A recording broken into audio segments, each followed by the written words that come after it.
হিন্দু ধর্মের কোথাও দেখাতে পারবেন না মেয়েদের বিয়ের পরে শাঁখা সিঁদুর পরতে হয়।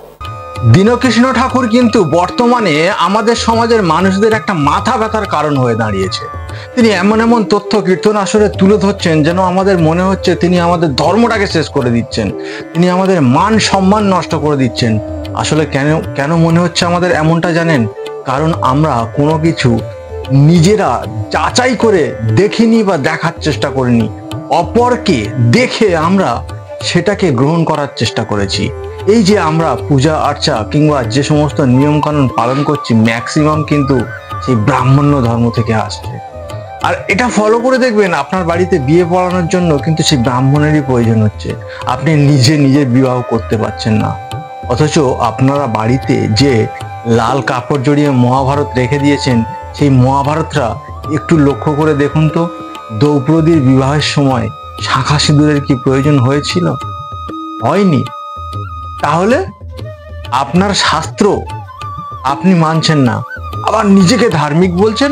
আর যখন আমরা কোনো ভিডিও কোনো তথ্য তুলে ধরছি আপনাদের সামনে শুধুমাত্র আপনাদেরকে বিজ্ঞানমুখী কিংবা বিজ্ঞান মনস্ক করে তোলার জন্য, তখন আপনারা ভাবছেন আপনাদের ধর্মটাকে আমরা শেষ করে দিচ্ছি। না ভাই, এইভাবে ভুল করবেন না। এই ভুল থেকে নিজেদের সংশোধন করার চেষ্টা করুন। আর শুনুন শাঁখা সিঁদুর সম্পর্কে দীনকৃষ্ণ ঠাকুর কি বললেন। এটা আমি বলছি না, দীনকৃষ্ণ ঠাকুর বলছেন। এটা কে বলছে? শাস্ত্র গ্রন্থ বলছে। এই যে সিঁদুর, সিঁদুর কি? সিঁদুর হচ্ছে শক্তির প্রতীক। পুরাকালের পুরানো গ্রন্থ, 3rd সেঞ্চুরির পর থেকে কয়েকটা গ্রন্থের আমি নাম বলছি। গৃহ্য সূত্র ভালো করে পড়বেন। এই গৃহ্য সূত্র থেকে সিঁদুর আর কুমকুমের লক্ষ্য পাওয়া যায়, প্রমাণ পাওয়া যায়।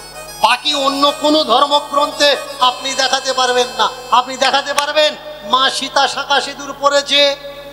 দেখাতে পারবেন না। আপনি দেখাতে পারবেন দ্রৌপদী শাঁখা সিঁদুর পরেছে? দেখাতে পারবেন।